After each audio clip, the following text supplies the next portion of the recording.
la! Your dream vacation to Turkey starts from ₹79,999 only with GT Holidays, South India's #1 travel brand.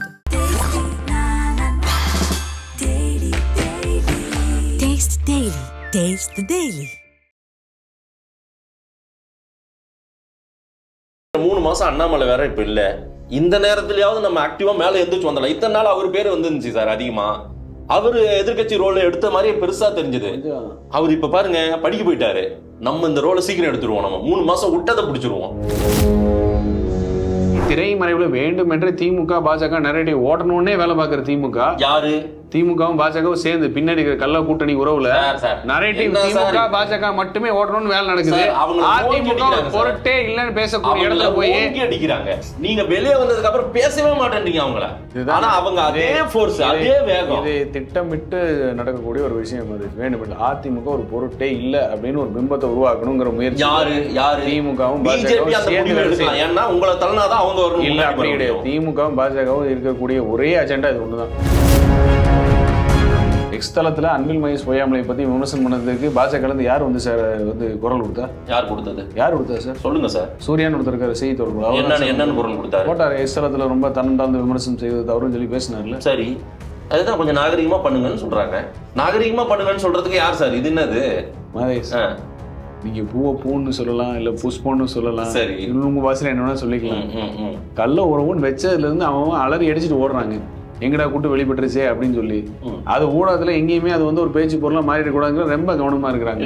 நடக்கக்கூடிய அனைத்து சம்பவங்களும் ஒண்ணுமே நடக்காத மாதிரி தமிழ்நாட்டுல பாலாரும் தேனாரும் மூடி மக்கள் மகிழ்ச்சி வெள்ளத்தில் ஆனந்த கூத்தாடுற மாதிரி ஒரு பிம்பத்தை கட்டமைக்கணும்னு ஒரு முயற்சி. ஆதன் தமிழ் நேயர்களுக்கு வணக்கம். பல்வேறு துறைகளில் ஆக சிறந்த ஆளுமைகளை சந்தித்து நாம் நேர்காணல் எடுத்து வருகிறோம். அந்த வகையில் மீண்டும் நம்மோடு இணைந்திருக்கிறார் அண்ணா திராவிட முன்னேற்ற கழகத்தின் செய்தி தொடர்பாளர் திரு கோவை சத்தியன் அவர்கள். அவரிடம் கேட்பதற்கு நிறைய இருக்குன்னு வாருங்களிடமே கேட்போம். வணக்கம் சத்தியன் சார். வணக்கம் மதேஷ். எப்படி இருக்கீங்க? ஏதோ இருக்கேன் மதேஷ். 3 மாசம் அண்ணாமலை வேற இப்ப இல்ல. இந்த நேரத்திலயாவது நம்ம ஆக்டிவா மேல எந்திரிச்சு வந்தலாம். இத்தனை நாள் அவர் பேர் வந்துருந்துச்சு சார் அதிகமா. அவரு எதிர்கட்சி ரோல் எடுத்த மாதிரியே பெருசா தெரிஞ்சது. அவர் இப்ப பாருங்க படிக்க போயிட்டாரு. நம்ம இந்த ரோலை சீக்கிரம் எடுத்துருவோம். நம்ம 3 மாசம் விட்டதை பிடிச்சிருவோம். நான் சொல்றேன் பாருங்க. நான் சொல்லல, சோசியல் மீடியாவில் நிறைய பேர் சொல்றாங்க. அதை நான் அப்படியே உங்ககிட்ட கேள்வி வைக்கிறேன். 2-3 உதாரணம் சொன்னேன். இப்ப நீங்க மூத்த ஊடகவியலாளரா இருக்கீங்க. உங்க நண்பர்கிட்ட கேளுங்க. யார் சார் எந்த அறிக்கையை வந்து எடப்பாடியார் கொடுக்காம இருக்காரு, எதுக்கு எந்த அறிக்கை கொடுத்தவன் மட்டும் இல்லாம ஆலோசனை சொல்லாம இருக்காரு அப்படின்னு. கள்ளக்குறிச்சி இன்சிடென்ட்டுக்கு சிபிஐ வழக்கு ஏன் கொடுக்க கூடாதுன்னு கோர்ட் கேக்குது 3 நாளைக்கு முன்னாடி. அதுல என்ன பிரச்சனைன்னு கேக்குது. ஏன் குட்கா பிடிபட்டதுக்கு சிபிஐ வழக்கு கேட்டீங்கல்ல, அதுக்கு இசை ஒப்புதல் வந்துச்சுல அப்ப இருக்கிற கவர்மெண்ட் கிட்ட, அதிமுக வந்துச்சுல. இப்ப இது சிபிஐ கொடுக்கணும், உங்களுக்கு என்ன பிரச்சனை கோர்ட் கேக்குது. அதே கோர்ட் சொல்லுது கல்விராயன் மலைக்கு ஸ்டாலினை போக சொல்லுங்க, இல்ல அவர் பயணி சேர்ந்து போக சொல்லுங்க, அங்க இருக்கிற வாழ்வாதாரத்துக்கு எதை ஏற்பாடு பண்ண முடியுமான்னு பாருங்கன்னு கோர்ட் சொல்ற ஸ்டேட்மெண்ட். இதெல்லாம் எப்ப மக்களுக்கு தெரியும், எப்ப பேச்சு பொருளாக்கணும். இதே தான் நாங்க சொல்றோம். சிபிஐ நாங்க தானே கேட்கிறோம், இந்த வழக்கு நாங்க தான் நடத்திட்டு இருக்கிறோம். கடந்த 10 நாள் தொலைக்காட்சி ஒண்ணு கேட்கிறேன். ஒரு இடத்துல கூட ஒரு அதிமுக ஸ்போக்ஸ்பர்சன் உட்கார்ந்து பேசுறாங்க. எல்லாத்தையும் எடுங்க மதேஷ். வானளாவிய அதிகாரம் பொருந்திய சபாநாயகர் ஒத்துக்கிறீங்களா நீங்க? ஆமாவா? ஆமா. கோர்ட்டுக்கு வந்து கூண்டுல ஏத்தி நின்று பதில் சொல்லணும்னு கோர்ட் சொல்லி எவ்வளவு நாளுச்சு? இப்ப அடுத்து வாரண்டுக்கு போக போகுது. தமிழக அரசியல் சரித்திர வரலாற்றிலேயே ஒரு சபாநாயகர் கோர்ட்டு கூண்டு ஏறி பதில் சொல்லணும்னு சொன்னா இதான் முதல் தடவை. ஃபேஸ் பண்றாரு. நேத்துக்கு எங்க ஃபேஸ் பண்ணாரு? போயிட்டாருல, வரல இல்ல. இப்ப அடுத்து வாரண்டுக்கு போக போகுது இல்ல, போலி இல்ல. இவ்வளவுதான் மேட்ரு. இது எங்க நடந்துச்சு? இதை பத்தி ஏன் பேசல வரைக்கும்? பொய்யா சொல்லிட்டு தெரியுவாங்க. அதுக்கு பதில் சொன்னா வர மாட்டாங்க. நான் ஒரு தெளிவுபடுத்திக்கிறேன். தொலைக்காட்சி விவாதங்களே கடந்த 10 நாள் அதிமுக செய்தி தொடர்பாளர் ஒரு தொலைக்காட்சியில் கூட விவாதத்துல உட்காரல சார். நீங்க ஏன் சார் உட்கார்ந்து பேசுங்க சார். என்ன தலைப்பு? தமிழ்நாட்டை சார்ந்த தலைப்புன்னு ஏதாவது ஒண்ணு சொல்லுங்க. தமிழ்நாட்டை நான் இப்ப சொன்னேன் உங்களுக்கு. மகாவிஷ்ணு பிரச்சனை அது சரியா? மகாவிஷ்ணு பிரச்சனையை ஆக்குனதே திமுகங்க. எப்படி? ஏன்னா அங்க மகேஷ் பொய்யாமொழியோட டிரைவர்னு சொல்லிட்டு ஒருத்தர் கூட்டு பாலியல் வன்கொடுமை பண்ணி வந்த அதே தேதியில தான் மகாவிஷ்ணு பிரச்சனை வருது. சரி, பேச வேண்டியது அதை பத்தி பேசணுமா இல்ல இதை பத்தி பேசணுமா? அங்க போய் அதையாவது சொல்லுங்க சார். எதை போய் சொல்லலாம்? நீங்க ஒரு பிரச்சனை சொல்றீங்களா கூட்டு பாலியல், அதை போய் பேசுங்க. பிரச்சனை சொல்றீங்க இல்ல, அந்த அம்மா பேடி கொடுத்துச்சு. அந்த முக்கியமான பிரச்சனை அதை பேசணும்ல. ரைட், நீங்க பேசல போயிட்டு என்னங்க ஒரு பள்ளி எந்த தொலைக்காட்சி பேசுறீங்களா? ஒரு நிமிஷம். ஒரு பள்ளி கல்வித்துறையில வந்து உட்கார்ந்து ஒருத்தர் கூப்பிட்டது தப்பு, அது மாற்று கருத்துன்னு சொல்லி நடவடிக்கை எடுத்தீங்க. சட்டத்தின் பரவல் நடவடிக்கை எடுத்தீங்க. ரைட், அரசாங்கத்திடம் சொல்லுங்க தவறு, சட்டத்தின் பரவல் நடவடிக்கை எடுத்தீங்க. அது கோர்ட்டுக்கு போயாச்சு. இதுல அதிமுக வந்து பேசுறதுக்கு என்ன இருக்கு? சார் அதிமுக நடந்த பிரச்சனை பேசாம இத என்ன இதுல அதிமுக நான் கேக்குறேன் இல்லையா நீங்க இந்த மகாவிஷ்ணுங்கிற விஷயத்துல எடப்பாடியோட கேடும்போது போட்டோ எடுத்து காமிச்சாரு. மகேஷ் பொய்யாமொழியோட நின்று எடுத்த போட்டோ, இல்லையோட எடுத்த போட்டோ. சரி, இதுக்கான அடிப்படை என்ன, இவங்க 2 பேருக்கு என்ன தொடர்பு, அதன் தொடர்ச்சியா நடக்குது விஷயம் என்ன தொடர்பு கேட்டாரு. என்ன பதில் வந்து இந்த மாதிரி ஒரு 1000 போட்டோ எல்லார்கிட்டயும் இபிஎஸ் அவர்கள்கிட்ட வரவங்க போறவங்க போட்டோ எடுத்துப்பாங்க. ஐயா ஒரு போட்டோ அப்படின்னு எடுக்க மாட்டாங்களா? அப்போ என்ன சார் இது? இல்ல அந்த நபர் வந்து போய் நான் வந்து ஒரு கோரிக்கையை வச்சேன்னு கொடுத்த பேட்டியை சும்மா போட்டோ எடுக்கிற கோரிக்கை தான் வச்சார்ல. அப்ப 2 பேருக்கு பேச்சுவார்த்தை இருக்குல்ல, இருக்கா இல்லையா? அவரே ஒரு அமைச்சரை போய் நீங்க வந்து அப்பாயின்மெண்ட் எடுத்த உடனே கொடுத்துருவாங்களா? யார் என்னன்னு தெரியாம உடனே போய் பாருங்க. சரிங்க, பரிசீலிக்கிறோம் பாக்குறேன்னு தான் சொல்லுவாங்க. பரிசீலிச்சா உடனே வாங்க மகாவிஷ்ணு உட்காருங்கன்ற அளவுக்கு அன்பில் மகேஷ் பொய்யாமொழி அமைச்சருக்கு தெரியுமா? அப்படி பரிசீலிச்சு அப்பாயின்மெண்ட் கொடுத்த அன்பில் மகேஷ் பொய்யாமொழி அதே நபர் தானே போய் ஸ்கூல்ல பேசினாரு. அதுதான் நீங்க நடவடிக்கை எடுத்துறீங்க. சட்டத்தின் பார்வையில் தவறு நடவடிக்கை எடுக்கிறீங்கல்ல. அதுல போய் அதிமுக பேசுறதுக்கு என்ன இருக்கு?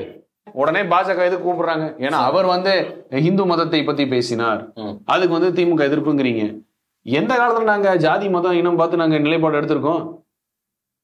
அதை சார்ந்த ஒரு விவாதத்துக்கு நாங்க எப்படி போய் ஜாதி மதம் சார்ந்த ஒரு விவாதத்துல போய் உட்கார முடியும்? அதிமுக கொள்கை என்ன? எங்களுக்கு எல்லாரும் ஒண்ணு தானே. ஒன்றை குலம் ஒருவனை தெய்வம்ன்றது எங்க கொள்கையில ஒண்ணு தானே. சரி, நாங்க என்ன ஒரு கண்ணில் வேணா ஒரு கண்ணில் சுண்ணாம்பு வச்சுட்டு சுத்தணும்? இப்படி திரைமறைவுல வேண்டும் என்று திமுக பாஜக நிறைய ஓட்டணும்னே வேலை பார்க்கிற திமுக யாரு? திமுகவும் பாஜகவும் சேர்ந்து பின்னாடி கள்ள கூட்டணி உறவுல நரேட்டிவ் திமுக பாஜக மட்டுமே ஓட்டணும்னு வேலை நடக்குது.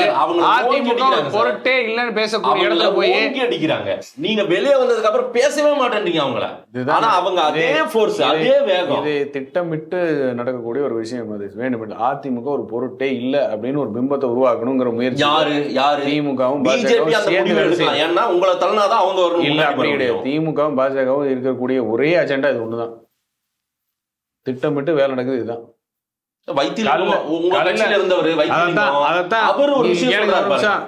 இதுக்குதான் கள்ள கூட்டணின்னு சொன்ன திமுக இருக்கிறவனோட பாஜக இருக்கிறவங்க வரிஞ்சு கட்டிட்டு வரான். இல்ல இல்ல இல்லன்னு ஏன் இதே கள்ள கூட்டணி கள்ள ஒருவன் எங்களே சொல்லுமா இல்ல வாய மட்டும் தான் இருந்தாங்க. ஏன்னா அப்ப பாஜக அதுல ஆதாயம் இருக்கு. அவங்க 2 பேரும் நேருக்கு நேர் பார்த்தா கூட பேசிக்கிறதுல சார். அந்த அளவுக்கு அவங்களுக்குள்ள பிரச்சனை இருக்கு. யார் 2 பேர் சார்? பிஜேபிக்கும் திமுகவுக்கும் நம்பிட்டு. சரி சார், எக்ஸ் தளத்துல அன்பில் மகேஷ் பொய்யாமொழியை பத்தி விமர்சனம் பண்ணதுக்கு பாஜக யார் வந்து சார் வந்து குரல் கொடுத்தா? யார் கொடுத்தது சார்? சொல்லுங்க சார். சூர்யான்னு ஒருத்தர் செய்தி தொடர்பு என்னன்னு குரல் கொடுத்தாரு? போட்டாரு. எக்ஸ் தளத்துல ரொம்ப தன்னந்தாழ்ந்து விமர்சனம் செய்வது தவறுன்னு சொல்லி பேசினார்ல. சரி, அதுதான் கொஞ்சம் நாகரிகமா பண்ணுங்கன்னு சொல்றாங்க. நாகரிகமா பண்ணுங்கன்னு சொல்றதுக்கு யார் சார்? இது என்னது மகேஷ்? நீங்க பூவை பூன்னு சொல்லலாம், இல்ல புஷ்பம்னு சொல்லலாம். சரி, உங்க வாசனை என்னன்னா சொல்லிக்கலாம். கள்ள உறவுன்னு வச்சதுல இருந்து அவன் அலறி அடிச்சுட்டு ஓடுறாங்க. எங்கடா கூட்டு வெளிப்பட்டுருச்சே அப்படின்னு சொல்லி. அது ஊடகத்துல எங்கேயுமே அது வந்து ஒரு பேச்சு பொருளா மாறிடக்கூடாதுங்கிற ரொம்ப கவனமா இருக்கிறாங்க. நடக்கக்கூடிய அனைத்து சம்பவங்களும் ஒண்ணுமே நடக்காத மாதிரி தமிழ்நாட்டுல பாலாரும் தேனாரும் மூடி மக்கள் மகிழ்ச்சி வெள்ளத்தில் ஆனந்த கூத்தாடுற மாதிரி ஒரு பிம்பத்தை கட்டமைக்கணும்னு ஒரு முயற்சி.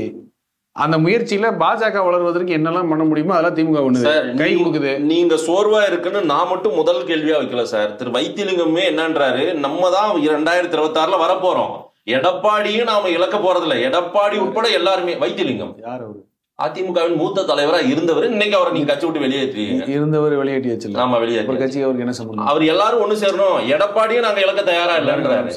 அவருக்கும் கட்சிக்கு என்ன சம்பந்தம்? அவருக்கும் கட்சிக்கு என்ன சம்பந்தம்? அவர் அதிமுக அம்மையார் ஜெயலலிதாவில் அவர் அமைச்சரெல்லாம் பழசுங்க. நீங்க 6 வயசு குழந்தையா இருந்தீங்க, போய் ஸ்கூல்ல போய் உட்கார முடியுமா? இப்போ 1ஆம் கிளாஸ்ல போய் உட்காருங்களா? போய் நாளைக்கு போய் பாடம் படிக்கிறீங்களா? நான் இந்த ஸ்கூல்ல வந்து அவன் எல்கேஜி யூகேஜி படிச்சேன். சேரக்கூடாதுன்றீங்களா? கேளுங்க ஒரு நிமிஷம். எல்லாரும் நீங்க வந்து எல்கேஜி யூகேஜி ஒரு ஸ்கூல்ல படிச்சீங்க, 6 வயசுல போய் 1ஆம் கிளாஸ் போய் உட்கார முடியாது. இல்ல உங்களுக்கு அந்த ஸ்கூலுக்கு இப்ப சம்பந்தம் இல்ல. நீங்க படிச்ச ஸ்கூலே இப்ப உங்களுக்கு டிசம்பருக்குள்ள 2025 டிசம்பருக்குள்ள எல்லாரும் ஒன்றிணைவோம். இதுல வேண்டாம்னு நினைக்கிறவங்க, இவங்க எல்லாம் யாரும் ஒண்ணு சேரக்கூடாதுன்னு நினைக்கிறவங்க எல்லாம் தானாவே வெளியே போயிடுவாங்க பாருங்க. ஒரே பதில் தான் முதல்ல இருந்து உங்களுக்கு இப்போ ஒரே பதில். கட்சியுடைய டே டு டே ஃபங்க்ஷன்ஸ், தினசரி நடவடிக்கையில் சம்பந்தம் இல்லாதவர்கள், கட்சியில் இல்லாதவர்கள் கொடுக்கக்கூடிய ஸ்டேட்மெண்ட்டுக்கு பதில் சொல்லக்கூடிய தேவையும் இல்லை, அவசியம் உண்டு. தோல்வி மேல் தோல்வின்றாங்க சார். இனியும் நம்ம இப்படியே போனோம்னா நம்ம காணாம போயிடுவோன்றது தான் அவங்களுடைய வாதமா இருக்குது. அந்த பக்கம் ஓபிஎஸ் தரப்புல பேசக்கூடியவங்க கொஞ்சம் மனமிறங்கி வரமாட்டேன்றீங்களே. அவங்களுமே இந்த வார்த்தையை கூட சொல்ல ஆரம்பிச்சிட்டாங்க சிலர். கொஞ்சம் மனமிறங்கி வந்தா எல்லாரும் ஒன்னு இருந்தா ஊர்குடி தேர்தல் தான் அந்த தேர்தல் சரியான பாதைக்கு போகுமே. என்ன கேள்வி கேட்டாலும் ஒரே பதில் தான் மதேஷ். கட்சியிலிருந்து வெளியேற்றப்பட்டவர்கள், கட்சியிலுடைய தினசரி நடவடிக்கைகளுக்கு துளியும் கிஞ்சிதமும் சம்பந்தம் இல்லாதவர்கள் சொல்லக்கூடிய கருத்துக்கள் எதுவும் அஇஅதிமுகவுடைய கருத்துக்கள் கிடையாது. அவர்கள் சொல்லுகின்ற எந்த விஷயமும் உண்மை கிடையாது. அவ்வளவுதான். மக்கள் என்ன சொல்றாங்கன்னு பார்ப்போம். நேரம் கொடுத்து பேசியமைக்கு நன்றி சத்யன் சார். நன்றி மகேஷ்.